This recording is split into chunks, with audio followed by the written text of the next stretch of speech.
এখন জফর আহমদ উসমানীকে খবর দেওয়া হলো, বড় বুজুর্গ হযরত থানবীর শিষ্য।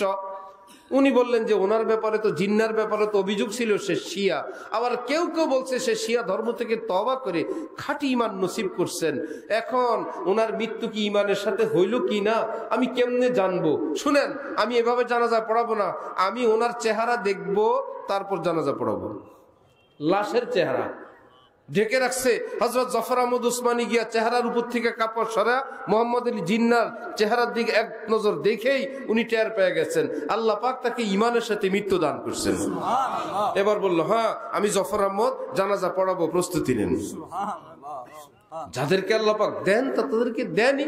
এই জন্য আমার ভাইয়েরা, পিনি কো তো বেহিসাব পিলি, আব হ্যাঁ রোজে হিসাব কা ধড়কা। আজকে আপনি একটা গুনাহ, আমি আরেকটা গুনাহ, আরেক ভাই আরেকটা গুনাহ। আমরা পাপের সমাজে আছি, পাপের দেশে আছি, পাপের সোসাইটিতে আছি, অনেক ধরনের পাপ। আল্লাহর কসম রব্বুল আলামিন বলেন, যদি তুমি খাঁটি তওবা করো, আমি আল্লাহ ওয়াদা করলাম আমি তোমাকে মাফ করে দিব। ইবলিস যখন জাহান্নাম থেকে, জান্নাত থেকে আল্লাহ পাক বিতাড়িত করলেন, যা বের হ ফখরুজ ইন্নাকা রাজিম, মরদুদ কোথাকার, অভিশপ্ত, বের হ। আল্লাহ পাক জান্নাত থেকে বের করে দিলে সেখানে দাঁড়ায় আল্লাহকে বলে কি, আল্লাহ আনজিরনি ইলা ইয়াউমি ইউবাসুন, আমি তো শেষ, আমার একটা অ্যাপ্লিকেশন দরখাস্ত, কিয়ামত পর্যন্ত একটু হায়াত দিবেন আল্লাহ, আমি একটু হায়াত চাই। আল্লাহ বললেন ইন্নাকা মিনাল মুনজারিন, ওকে তোকে হায়াত দিয়ে দিলাম, যাও হায়াত নিয়ে মরো। কথা মুশকিল। এখন তো সে দেখছে আল্লাহ আমাকে হায়াত দিয়েই দিলেন, আমি আর মরবো না এটা নিশ্চিত, কারণ আমি যদি মরে যাই আল্লাহর ওয়াদা ভঙ্গ হয়। আল্লাহ ওয়াদা ভঙ্গ করেন না।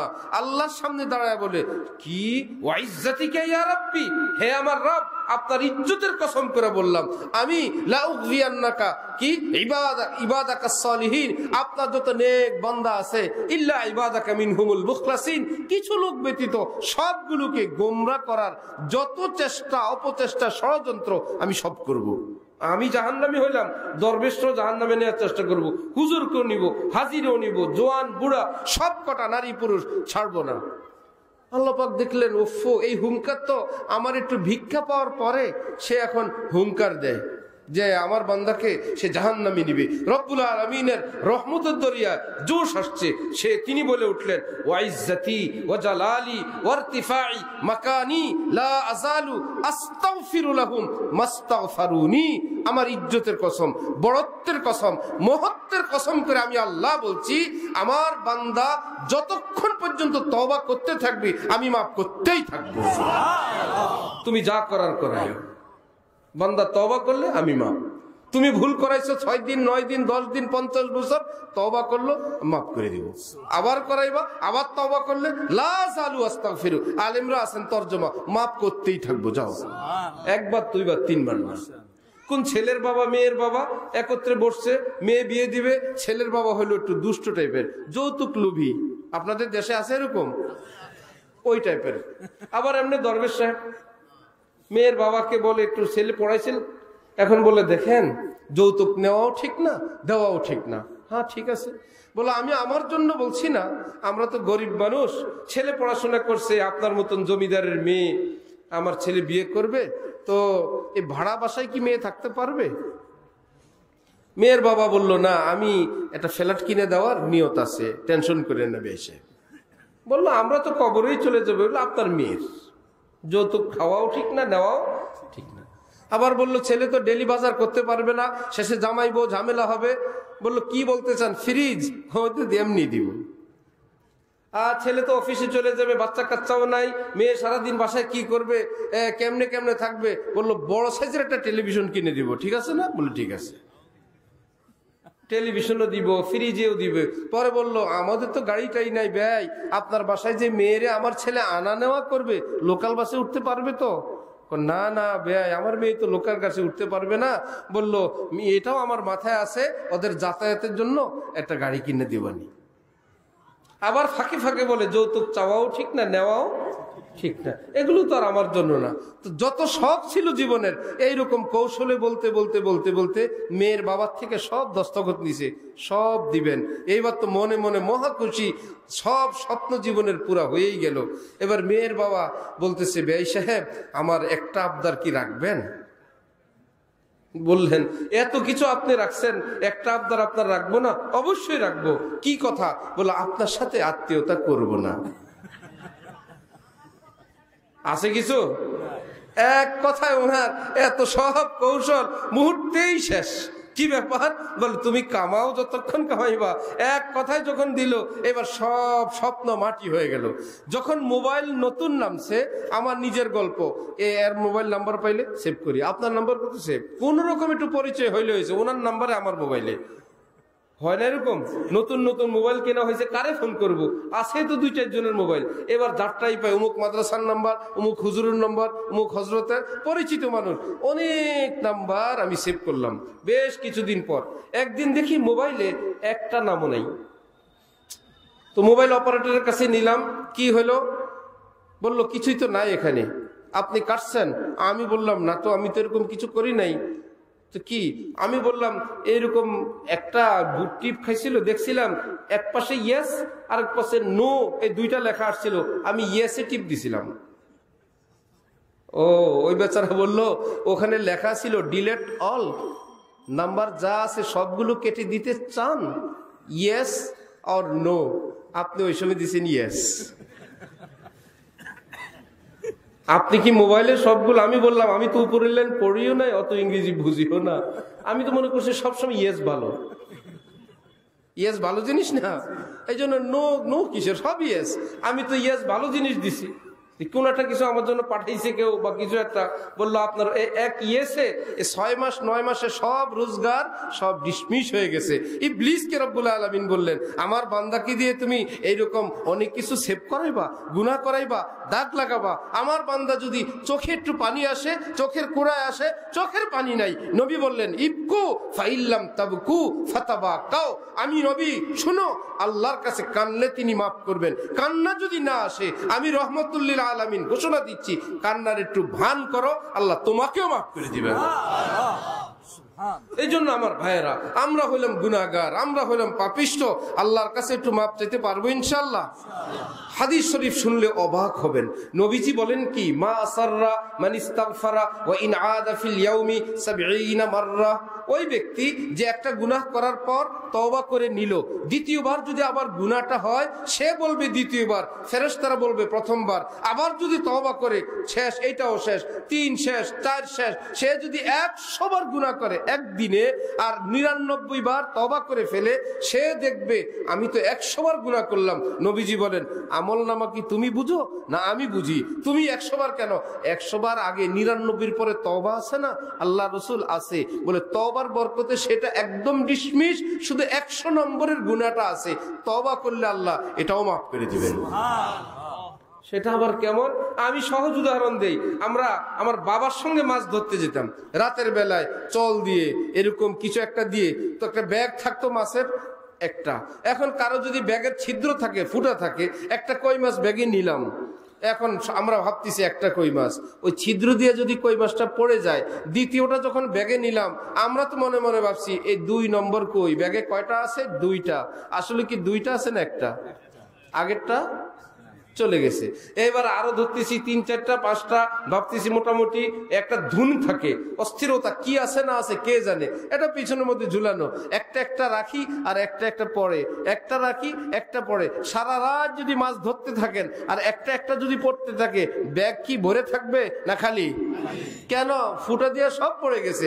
হাদিস শরীফে নবীজি বলেন, তুমি যদি গুনাহ হয়েই যায়, যদি কেবল বলো আস্তাগফিরুল্লাহ, আল্লাহ আমি তো ভুল করে ফেলছি, আর করব না, আল্লাহ রসুল বলেন আল্লাহ পাক তোমাকে মাফ করে দিবেন। এই গুনাহটাই ওই দিনেই তুমি আবার করছো, কি মুশকিল। আল্লাহ আমি তো আবার ভুল করে ফেলছি, আল্লাহ এইবার কি হবে? আল্লাহ আমি আর করব না, আল্লাহ মাফ করে দেন। নবীজি বলেন আল্লাহ তোমাকে আবার মাফ করবেন। এবার আবার একদিনে 70 বার। কে আছে একটা গুনাহ 70 বার করে? কে আছে একটা গুনাহ থেকে 70 বার তওবা করে? আরেক হাদিসে 100 বার। নবীজি বলেন আরে সংখ্যা টংখ্যা নাই, এখানে 70 100 অধিক বোঝানোর জন্য, যদি তুমি তওবা করেই ফেলো, আল্লাহ পাক তোমাকেও মাফ করে দিবেন। এই জন্য পিনে কো তো বেহিসাব পিলি আব হ্যাঁ রোজে হিসাব কা ধড়কা। আমার ভাইয়েরা, ভুল তো আপনাদের আছে, আমাদেরও আছে। এই জন্য আমি বলি, যদি কেউ একটা পার্টি বাইর করে, ওই পার্টির সদস্য সবচাইতে বেশি হবে বাংলাদেশ গুনাহগার পার্টি, ঠিক না? এই দলের থেকে বাইরে হতে পারবেন? আমরা পারবো না। বাংলাদেশ গুনাহগার পার্টির সদস্য, বক্তা বলেন আর শ্রোতা বলেন, আমাদের জীবনে দাগ আর দাগ। কিন্তু আল্লাহ এবং আল্লাহর রসুলের শিক্ষা অনুযায়ী আমরা যদি একটু কান্না কাটিও করতে পারি যে ভুল তো হয়েছে, আমি তওবা করছি না। আমার নিজের ছেলে দ্বিতীয় জন, তার বয়স তখন 8-9, রোজা রাখার বয়স হয় নাই, তো সে রোজা রাখছে। দুপুরবেলা তার চেহারা একদম নীল হয়ে গেছে। তা আমরা বললাম যে বাবা তুমি রোজা ভাঙ্গো, কিছু খাও। খেতে চায় না, তো আমরা কিছু খাওয়াই দিলাম, ছোট মানুষ, খাওয়ার পর একটু সুস্থ হয়েছে। কিন্তু তারপর থেকে দেখি ছুঁয়ে আছে, মন খারাপ, রোজা রাখতে পারে নাই, ভাঙছে। আমরা ভাবছি এই। এখন তার বড় ভাই ছোট ভাইরা যখন বাসায় আসছে, শুনছে রোজা রাখতে পারে নাই, রোজা ভেঙে ফেলছে, আমাদের কাছে শুনছে, তারা এখন বলে ইস রোজা রাখতে পারলা না, রোজা তো তুমি ভাঙছো। সে এখন ধমক দিয়ে বলে এই কিসের রোজা ভাঙছি? বললো এই যা মা বললো, বাবা বললো, তুমি খাবার খাইছো। সে বলে কি আমি খাবার খাওয়ার পর তওবা করছি। ওই যে তওবার ওয়াজ শুনতে শুনতে যে যাই করে, তওবা করলে আল্লাহ মাফ করে দেয়, ওই মন খারাপ হয়ে শুয়ে আসছে। সে বললো আমি খাবার খাইছি ঠিক, তারপরে কি করছি? তওবা করছি, আমার আল্লাহ আমাকে মাফ করে দিবেন। ওফো আমার ভাই, ছোট্ট শিশু যদি এই কথা বলে খাইলে খাইছি, আমি তওবা করছি, ঠিক আমার আপনার জীবনে গুনাহ যদি হাজারো হয়, আবে গুনাহ কে বাচ্চে মুঝে क्या डरा रहा है, मुझे उस करीम मुतलक के करम का आसरा है। একদিকে গুনাহ আমাকে ধমকায়, আর একদিকে আল্লাহর রহমত আমাদেরকে আহ্বান করে। আমার ভাইয়েরা, শক্তি বেশি গুনার শক্তি বেশি না রহমতের শক্তি বেশি? আল্লাহ পাক বলেন আয় বান্দা আয়, আমি তোকে মাফ করব।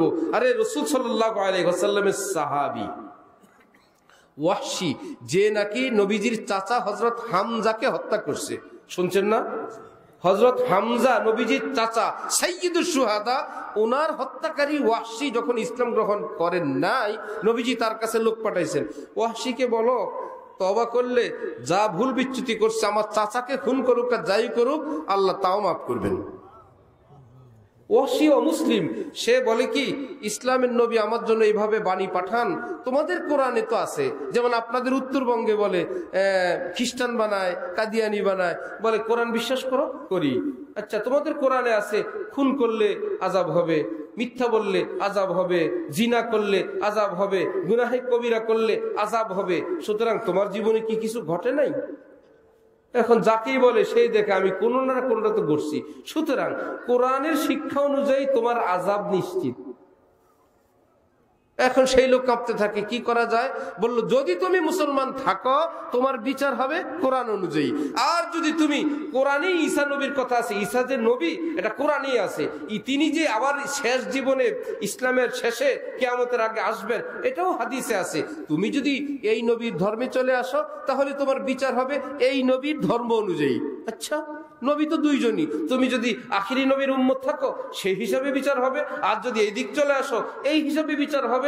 আর খ্রিস্টান হওয়ার পর তো কোনো টেনশন নেই, পুরো খ্রিস্ট জাতির যত গুনাহ পাপ মোচনের জন্য ঈসা নবী একাই কষ্ট করলেন, সুলিতে চললেন, আর কোনো টেনশন নাই। খ্রিস্টানদের সব পাপ খ্রিস্টানদের আব্বা হযরত ঈসা নবী এটাকে মোচন করে গেছেন। তুমি যদি মুক্তি চাও চলে আসো। ওই বেটা বলে আমি তো মুক্তিই চাই কোরআন অনুযায়ী। ওই বইয়ের নাম কোরআনের আলোকে মুক্তির পথ, লেখছে খ্রিস্টানরা। এখন এটা হলো এই বেচারার মতন, ওয়াহশীর মতন। সে এখন কোরআনের আলোকে নবীর কাছে খবর পাঠাইছে, নবী আমাকে তওবা করতে বলেন, আমি তো কোরআনে পড়ছি জিনা করলে, খুন করলে, মদ পান করলে আযাব হবে, বরং ডাবল ডাবল আযাব হবে। আর কোনো আইটেম নাই যেটা আমি গুনাহ করি নাই, আমি সব করছি, সুতরাং কোরআন অনুযায়ী আমার শাস্তি নিশ্চিত। তওবা করলে কি হবে? নবীজির কাছে দূত চলে আসছেন, নবীজি নিজের থেকে কি বলবেন? কোরআন শরীফ নাযিল হয়েছে ইল্লা মান তাবা ওয়া আমানা ওয়া আমিলা আমালান সালিহান, হাজার গুনাহ করুক শাস্তির কথা আমি বলছি, যদি তওবা করে আমি সব মাফ করে দিব। নবীজি তো খুশি হয়ে বলছেন যা বেটা ওয়াহশীর ফুটানি করা কোরআনের আলোকে। এইবার কোরআনের আলোকে আয়াত নাযিল হয়েছে, ওয়াহশী তো আরবি জানে ভালো, সে বলল ইল্লা মান তাবা ওয়া আমানা ওয়া আমিলা আমালান সলিহা। বাবা রে, তওবা করলেই মাপ না, নেক আমলের উপর থাকাও লাগবে। তা আমি তওবা করলাম, মৃত্যু পর্যন্ত নেক আমলের উপর থাকতে পারবো কিনা এটা তো জানা নাই, থাকলেই না মাপ। হাদা শর্তুন শাদীদ, ভাই এটা অনেক কঠিন শর্ত, আমার দ্বারা সম্ভব না। দুধ চলে আসছেন, নবীজি বলেন আরে বড় মুশকিল। একটু পর আয়াত নাজিল হলো, আরে রব্বুল আল্লাহ পাক যাকে চান আল্লাহ তাকেই মাফ করবেন, অত নিয়ম নীতি নাই, যাও তো ওয়াহশীকে বলো তো। এবার তো আসবে। ওয়াহশী বলল আল্লাহ আমাকে চাইলেন কিনা আমি কেমনে বুঝবো? আমি শুরুতে বলছিলাম আল্লাহ কারীম, মনে আছে আপনাদের? যাকে দিতে চান সে নিতে চায় না, আল্লাহ দৌড়ে দৌড়ে দেন, কৌশল করে দেন। দেখেন, যাকে ক্ষমা করবেন সে ক্ষমা নিতে চায় না, আল্লাহও কারীম, নবীও কারীম। এইবার ওয়াহশী থেকে ওই ব্যক্তি আসলে নবীজির কাছে বলতেছে, ওয়াহশী তো এই বলল। এইবার আয়াত নাজিল হয়েছে, কুল ইয়া ইবাদিয়াল্লাযীনা আসরাফু আলা আনফুসিহিম লা তাকনাতু মির রাহমাতিল্লাহ ইন্নাল্লাহা ইয়াগফিরুয যুনুবা জামিআ ইন্নাহু হুয়াল গফুরুর রহিম। আপনি আমার সব বান্দাদেরকে বলেন তো, কিয়ামত পর্যন্ত যে যত গুনাহ করুক, খুন করুক, মদ খাক, নষ্টামি করুক, বদচরিত্র করুক, হাজার পাপ করুক, আমার বান্দাদেরকে বলেন আমার রহমত থেকে নিরাশ না হয়, তওবা করলে আমি আল্লাহ সব মাফ করে দিব। এইবার ওয়াহশী দেখে আমার কোনো ফতুয়ার রাস্তা আর নাই। এইবার ওয়াহশী তওবা করলেন, ইসলাম গ্রহণ করলেন এবং সাহাবী হইলেন। সেই হামজার হত্যাকারী ওয়াহশী এখন রাদিয়াল্লাহু আনহু। এখন বলতে হবে ওয়াহশী রাদিয়াল্লাহু আনহু। এই জন্য আমার ভাই, গুনাহ হাজার করেন, হযরত হামজার এক ফোঁটা রক্তের বরাবর হবে না। সে হযরত হামজার হত্যাকারীর জন্যও আল্লাহ তওবার ব্যবস্থা রাখছেন। আমরা কি তওবা করব ইনশাআল্লাহ? তিনটা কাজ তওবার জন্য, গুনাহ ছেড়ে দেওয়া। এক, কখন ছাড়বো? যখন আমি তওবা করি তখন গুনাহের ভিতর না থাকি। যেমন এই মুহূর্তে কেউ কি গুনাহের মধ্যে আছে? নাই। এখন যখন মসজিদে বসবেন, ঘরে বসবেন, গুনাহে লিপ্ত অবস্থায় না হয়, গুনাহ থেকে আলাদা হয়ে আল্লাহ আমি গুনাহ ছেড়ে দিছি। এক। দ্বিতীয়ত, অতীতের গুনাহের জন্য লজ্জিত হওয়া, যে আল্লাহ আপনার সামনে গুনাহ করলাম, আপনি দেখছেন, আপনার চোখের সামনে এই গুনাহগুলো করতে থাকলাম, আমি লজ্জিত। দুই, দেখলেন কত সহজ? এক নম্বরে গুনাহ থেকে পৃথক হওয়া, দুই নম্বরে অতীতের গুনাহের জন্য লজ্জিত হওয়া। মা দেখলে, বাবা দেখলে কত লজ্জা, আল্লাহ তো দেখছেন। তিন নম্বর কাজ, আগামীতে আমি আর এই গুনার পথে চলবো না, মনে প্রাণে এই কথাটা বলা, আল্লাহ আমি আর করব না। আল্লাহকে মৃত্যু পর্যন্ত গ্যারান্টি দেওয়া লাগবে না, শুধু আপনি বলবেন আমি করব না। এমন কি কালকে যদি এই গুনাহ হইয়াও যায় তাহলে তওবা কবুলের জন্য কোনো সমস্যা নাই। কেন? উদাহরণ দিলে আপনারা বুঝবেন, আমার না, হযরত থানবী বলেন, ওযু যে আমরা করি, ওযু কি মৃত্যু পর্যন্ত থাকে না নষ্ট হয়? ঘুমে যায়, উজুতে যায়, কি ইস্তেঞ্জা যায়, ছোটটায় বড়টায়, বিভিন্ন কারণে উজু ভঙ্গ হয় না? কেউ এশার নামাজ পড়ছেন উজু করে, এশার পরে তার উজু ভেঙে গেছে, তাহলে কোন মুফতি সাহেব কি ফতোয়া দিতে পারবেন? এই যে উজু ভেঙে গেল, এর দ্বারা এটা প্রমাণ হয় এশার আগের উজু হয় নাই, বলা যাবে? কেন?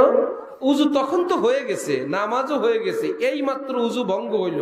আচ্ছা, এই যে উজু ভঙ্গ হইল, এই উজু কি আর করা যাবে না? যে উজু করব সেটা কি কিয়ামত পর্যন্তের জন্য না? সেটাও ভাঙবে। বরং উজু যখন করি তখনও জানি কখন জানি ভাঙে। আবার বলি ভাঙলে আবার করব। ঠিক তওবার নাম আত্মার উজু। আল্লাহকে বলা, আল্লাহ আমি আর গুনার পথে যাব না, গুনাহ ছেড়েও দিলাম, লজ্জিত হইলাম, আগামীতে না করার নিয়ত করলাম, আর মনে মনে যদি হয় আমি আবার গুনাহটা করে ফেলবো, আমার থেকে হয়ে যাবে, সাথে সাথে বলবেন আবার যদি গুনাহ হয়, তওবা যদি ভেঙে যায়, আমি আবার তওবা করব। কয়বার তওবা করব? ওযু যতবার, তওবাও ততবার। ওযুর যেমন সংখ্যা নাই, তওবারও কি নাই, সংখ্যা নাই। আল্লাহ আমি করব। হযরত রাসূলুল্লাহ সাল্লাল্লাহু আলাইহি ওয়াসাল্লাম ইরশাদ করেন, এইরকম মনে প্রাণে যদি বান্দা তওবা করে, আল্লাহ পাক ওই বান্দাকে এতটা নিষ্পাপ বানাবেন যেন মায়ের গর্ভ থেকে এই পৃথিবীতে সে মাত্র ভূমিষ্ঠ হইল। এইটুকুন তিন শর্ত মিলে তওবা করতে পারবো ইনশাআল্লাহ। এক নম্বরে গুনাহ ছেড়ে দেওয়া বা গুনাহ থেকে পৃথক হওয়া, 2 নম্বরে অতীতের জন্য লজ্জিত হওয়া, 3 নম্বরে আগামীতে না করার নিয়ত করা। গ্যারান্টি দেওয়া লাগবে না, বলে আমার তো মনে মনে অনেক কিছু আসে, মনের আশাবাদ। রমজানের রোজার দিনে ইফতারের আগে মনের মধ্যে খাওয়ার কথা আসে না? এজন্য কি রোজা ভেঙে যায়? নাকি খাবো, নাকি রোজাটা ভেঙে ফেলবো, নাকি নাকি নাকি নাই, না খাইলে হয়েছে। মন না মনের নাকি মনেই আল্লাহ বলবে আমার বান্দা খায় নাই, ওকে রোজা হয়ে গেছে। ঠিক এ মনে মনে যে বলতেছে আমি বলছি গুনাহ করব না, মনের মধ্যে আসে নাকি রোজা ভেঙে ফেলি, নাকি গুনাহ হয়ে যায়, নাকি তওবা ভেঙে ফেলি। আল্লাহ পাক বলবে মনের কথা আমি শুনবো না, আমার বান্দা বলছে করবে না, এটাই চূড়ান্ত, আমি মাফ করে দিলাম। আল্লাহ আমাদেরকে তৌফিক দান করেন। আলোচনা একদম শেষের দিকে, তাহলে আমরা আমাদের গুনাহের জীবন থেকে তওবা করব ইনশাআল্লাহ। কেমন? এর পাশাপাশি আখলাক চরিত্র কেন্দ্রিক আমি কয়েকটা কথা বলবো। যে আমরা মনে করি নামাজ, রোজা, না ইবাদত, তেলাওয়াত, হজ, উমরা এটা দিন, এটা ইসলাম, নিশ্চয় ইসলাম। কিন্তু আখলাক সুন্দর করা সেটাও একটা ইসলাম। নিজের স্ত্রীর সঙ্গে সদাচার করা সেটাও ইসলাম। স্বামীর সঙ্গে শ্রদ্ধা, ভক্তি এবং আদবের সঙ্গে কথা বলা সেটাও ইসলাম। নিজের ঘরের মধ্যে দিন শেখানো সেটাও ইসলাম। এই পারিবারিক জীবনের চর্চা এবং দিন শেখার না শেখার কারণে ঘরে ঘরে এতটা অশান্তি, শুধু ধুকে ধুকে মরতেছে ঘরে ঘরের মানুষ। এই জন্য আমার ভাইয়েরা ঘরের মধ্যে তালিম শুরু করি, হয়তো বেহেশতে যাওয়ার হোক, ফাজাইলে আমাল হোক, হযরত রাসূলুল্লাহ সাল্লাল্লাহু আলাইহি ওয়াসাল্লামের পবিত্র জীবনী হোক, তালিমুল ইসলাম কিতাব আছে ছোট্ট, সেটা হোক। দেখবেন ঘরের মধ্যে নিজেদের মধ্যে অত্যন্ত সুসম্পর্ক আসবে। আর আল্লাহ পাক কোরআনে পাকে স্ত্রীদের ব্যাপারে স্বামীদের নিকট আল্লাহ পাক সুপারিশ করছেন। কে সুপারিশ করছেন? আল্লাহ। স্বামীদের কাছে আল্লাহ সুপারিশ করে বলেন, স্বামীগণ তোমার কাছে যে স্ত্রী আসলো এ আমার বান্দি লাগে, আমি তো তাকে সৃষ্টি করলাম, তার একটু বিবেক, বুদ্ধি, জ্ঞান, ধৈর্য একটু কম হইলে হইতে পারে। যদি কোনো ক্ষেত্রে ভুল বিচ্যুতি হয়ে যায়, আমি আল্লাহ স্বামীদের নিকট সুপারিশ করছি তোমরা তাকে ক্ষমা করে দিবা। একজন পুলিশ সুপার, জেলা সুপার যদি বলে হ্যালো তোমার বউ আমার দূর সম্পর্কে আত্মীয়, ভুল বিচ্যুতি হলে ক্ষমা করে দিবা, এই বেচারা কতবার মন খারাপ হয়, একটু শাস্তি দেই, একটু তাকে চট থাপ্পড় দেই। যখনই এসপি সাহেবের কথা মনে উঠে শরীর ঠান্ডা হয়ে যায়। কি ব্যাপার? বললে এটা তো অন্য মেয়ে না, এসপির আত্মীয়। উফো কি ব্যাপার? সে যদি জানে, সে যদি কোনো অ্যাকশনে যায়, আমার ভাই, আমার আপনার স্ত্রী যেই হোক না কেন, সে যদি কোনো এসপির কোনো আত্মীয় নাও হয়, আল্লাহর বান্দি কিনা, সে আল্লাহ বললে আল্লাহ শুনবেন কিনা, আল্লাহ বললেই শুনবেন না, না বললেও দেখেন, না বললেও দেখেন। এই জন্য এই ক্ষেত্রে এই মানুষগুলো যারা আমাদের সন্তানদেরকে পাহারা দেয়, আমাদের সন্তানদের লালন পালন করে, আমাদের ঘর দেখাশোনা করে, রান্না বান্না করে, এমন সব খেদমত তারা করে, অবর্ণনীয় কষ্ট। ঈদের দিন আমরা ফুর্তি করি, তাদের কিন্তু রান্না চালু আছে। কোন লোক মারা গেল সবাই কান্নাকাটি শোক করে, রান্না কিন্তু ঠিক আছে। এইরকম এমন এমন খেদমত তারা আজীবন করে যান। এই মানুষগুলোর প্রতি একটু সদয় হওয়া এটা ইসলামের শিক্ষা। এই ক্ষেত্রে আমরা চেষ্টা করব, আল্লাহ তৌফিক দান করেন। আর স্বামীদের ব্যাপারে স্ত্রীদেরকে ইসলামের বিধান, নবীজি বলেন যদি পৃথিবীর কোন মানুষকে সেজদা করা জায়েজ হইতো, পৃথিবীর সমস্ত স্ত্রীদেরকে বলতাম তারা যেন নিজ নিজ স্বামীকে সেজদা করে। এক শব্দ দ্বারা নবীজি স্বামীদের সম্মান মর্যাদা কত উদ্ধতন বয়ান করছেন, এটা পৃথিবীর কোনো ভাষা দিয়ে বোঝানো যাবে না।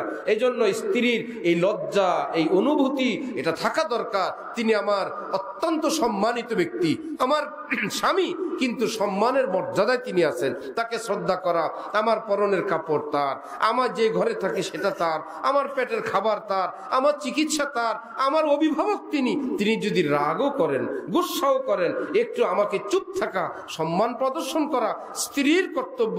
এই জন্য আমার মা বোনরাও যদি একটু নিজেকে সংযত রাখেন, তাহলে দেখবেন স্বামীর জন্য ঠান্ডা। হযরত থানবী লিখছেন যে এক স্বামী বেচারা পুলিশ দারোগা, সে কোনো বুজুর্গের নিকট গিয়া বলল, হযরত আমি এতটা সৎ যে আমার কারণে পুরা থানা কাঁপতে থাকে, ওয়াল শুদ্ধে কাঁপে, কিন্তু আমার বিবি এমন কড়া, এত কটুভাষীর, আমি যখন বাড়িতে রওনা হই আমার স্ত্রীর ভয়ে আমার দোনো হাঁটু কাঁপতে থাকে।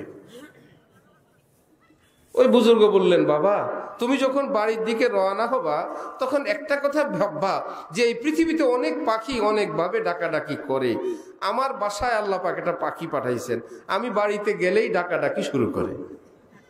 কি ব্যাপার? নালিশ দিছে, হুজুর বাড়িতে আমি ঢুকলে বলে আসছে পুলিশ, তোর পুলিশগিরি ছোটাবো আজকে। কি ব্যাপার? কালকে অফিসে যাওয়ার সময় বাচ্চা সব কটা নিয়ে যাবেন, এসা হয়েছে।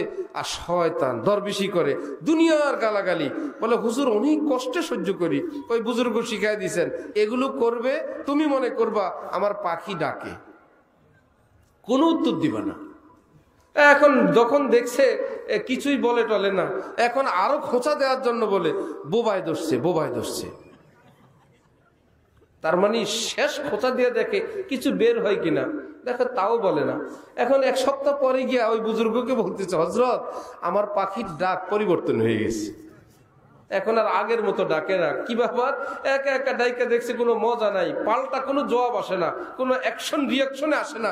এখন বলে কোনো মোল্লার পালায় পড়ছে, এ দরবেশ হয়ে গেছে, বোবা হয়েছে, এখন চুপচাপ থাকে, আমিও চুপচাপ সেও চুপচাপ। আমি যতটুকু খেদমত করার সেবা করার করি, সে এখন আর আগের মতন চেঁচামেচি করে না। হয়ে গেল না চুপ থেকে লোকসান না লাভ? আরেক মহিলা কোন বুজুর্গের নিকট গিয়া বলল, হুজুর একটা তাবিজ দেন। কি তাবিজ? আমার স্বামী আমাকে খুব মারধর করে। কখন? প্রতিদিন ঘরে যখন আসে রাতের বেলা, আধা ঘন্টার মধ্যেই শুরু হয়ে যায়। ওই হুজুর পর্দার আড়াল থেকে ওনার কথা শুনেই বুঝতে পারছেন মহিলা বিচার দিতে আসছে, তাবিজ নিতে আসছে। গলার যে আওয়াজ আর ব্যারিস্টার টাইপের ভাষা, মাইর খায় এই জবানের কারণেই, উল্টা পাল্টা কথা বলে আর মাইর খায়। ওই বুজুর্গ বললেন, ঠিক আছে আমি আপনাকে পানি পড়া দিচ্ছি, যখন দেখবেন স্বামী আপনার বাড়িতে প্রবেশ করলো, জলদি জলদি এই পানি আপনি মুখে নিবেন, খবরদার গিলবেন না, ফেলবেন না। হাসেন কেন? আপনারা বুঝে গেছেন না? এখন মায়ের ভয়ে যখন দেখে আসে রে এখনই তো মায়ের, কিছুক্ষণের মধ্যেই। এর আগে আরেকটা বই নেই, এক বাসায় এরকম একটু হালকা 19-20 হয়, এর পাশের ফ্ল্যাটে দেখে সারাদিন স্বামী স্ত্রী দুইজন জোরে জোরে আওয়াজ দেয়, আর হঠাৎ মহিলা হাসে, হঠাৎ পুরুষ হাসে। এই ঘরে একটু ভালো মন্দ হয়, মাঝে মাঝে রাগ গুসা হয়, কিন্তু ওই ঘরে জোরে জোরে স্বামী স্ত্রীর হাসির আওয়াজ। এরা দুইজন গেছে ওই ঘরে, গিয়ে বলে, আপনাদের কি ঝগড়াঝাটি হয় না কখনো? বললাম, আমাদের প্রতিদিনই হয়। কখন হয়? এই যে আমরা শুনি জোরে জোরে হাসির আওয়াজ, হাতে তালির আওয়াজ, আপনাদের বাসার মতন ফুর্তি তো আমরা কোনো বাসায় শুনি নেই। পরে ও আপনারা সেই খবর নিয়ে আসছেন। সেটা হলো আমরা দুইজন যখন তর্ক লাগি, বিতর্ক লাগার এক মুহূর্তে এমন খেপা, একে অপর উপর খেপি, হাতের কাছে যা পাই আরেকজনে মারি। জুতা পাইলে জুতা, পাতিল পাইলে পাতিল। তারপরে বললো, যদি আমি মারলাম, স্ত্রী বলে স্বামীর গায়ে যদি লেগে যায় আমি জোরে হাসি, আর যদি লাভ দিয়ে সে সরে বাইচা যায় সে হাসে। আর সে একটা পাতিল মারলো, আমার গায়ে পড়ে নাই, আমি হাসি লাগাইতে পারো নাই, যদি লাগে সে হাসে। আমাদের ঘরে হাসি হইলো এমন হাসি, এটা কি হাসি? তো এখন ওই বুজুর্গ বললেন, এই পানি পড়া নাও, স্বামী প্রবেশ করলেই তুমি মুখে দিবা। এখন যখন দেখে আসে, জলদি জলদি পানি মুখে নিয়ে চুপ। অন্যদিন ঘরে আইসা কিছু জিজ্ঞাসা করলেই পাল্টা উত্তর, বাচ্চারা কোথায় খুঁজে দেখেন, বাচ্চারা খাবার খাইছে জানি না, এমন এমন উত্তর। এগুলো শুনলে যে কোনো ঠান্ডা মানুষের মাথাও গরম হয়ে যায়, পরে দেয় মায়ের। এখন আজকে কি আর বলতে পারে? আজকে তো মুখে পানি, আজকে স্বামী যেই প্রশ্নই করে এখন হু হু হু হু ছাড়া আর কোনো কথা নেই। এখন সব মুখের মধ্যে পানি। এখন বেচারা বলে, ভাই বেচারি কথাই বলে না, মারবে কেমনে? এখন হুজুরের কাছে গিয়ে কয়েকদিন পর রিপোর্ট দিছে, 1 সপ্তাহ পানি ব্যবহার করছি, একদিনও মার খাই নাই। হুজুর আপনার পানি পড়ায় অনেক ফায়দা। এইবার হুজুর বললেন, এই পানিতে আমি কোনো ফু দেই নেই, এটা কোনো পানি পড়া না, আমি তোমার মুখটা বন্ধ রেখে দেখলাম মায়ের কি অন্য কারণে খাও না মুখের কারণে খাও। মাগো মা, এই যত খাওয়া খাও এই মুখের কারণেই খাও, এটাকে কন্ট্রোল করো, দেখবা ঘর ঠিক হয়ে গেছে। আমার ভাই, যদি আমি সবর করি অথবা আমার মা বোন সবর করেন, একটা তো করা দরকার, দুজনেই যদি পাঠান হন, কেউ যদি কাউকে না মানি, শ্রদ্ধা না করি, ক্ষমা না করি, ঘরটা তো অশান্তির হয়ে যাবে। এই জন্য সন্তানগুলো চোখের পানি ফেলতে থাকে, আহা আমার মা বাবা কি করব, এক নিরুপায় পরিবেশ হয় এবং তাদের চরিত্র ধ্বংস হয়। আল্লাহ পাক আমাদেরকে দুনিয়ায় রাখছেন আর বলছেন, ওয়াল কাযিমিনাল গাইজ ওয়াল আফিনা আনিন নাস, যারা সমস্যা হজম করে, যারা মানুষকে ক্ষমা করে, এরা আমার প্রিয় বান্দা, আর আমার প্রিয় বান্দি। এই জন্য এই দুনিয়াটা কোনো বেহেশত না যে সব কিছু মন মতন হবে, কিছুটা 19-20 এখানে হবেই। এটা মেনে নেওয়ার জায়গা, এটা সুশিক্ষার জায়গা, এটা ভালোবাসার জায়গা, এখানে আগলে রাখার জায়গা। আল্লাহ আমাদেরকে তৌফিক দান করেন। ঠিক এমনি ভাবে আমরা যে সমাজে আছি, কেউ এক হুজুরের ভক্ত না, এক দলের লোক না। ধর্মীয় ভাবে, রাজনৈতিক ভাবে আমরা অনেক চিন্তাই লালন করতে পারি, কিন্তু এই বলি কি আমাদের কালিমাও ভিন্ন ভিন্ন না এক? মসজিদ, কোরআন, হাদিস, মক্কা শরীফ, মদিনা শরীফ সবই তো এক। এই দুনিয়ার কয়েকটা বিষয় আলাদা, এতে আমাদের কি আসে যায়? আমরা একে অপরকে ভালোবাসবো। ইনি আমার কালেমাওয়ালা ভাই, কাবাওয়ালা ভাই, রওজাওয়ালা ভাই, মদিনাওয়ালা ভাই।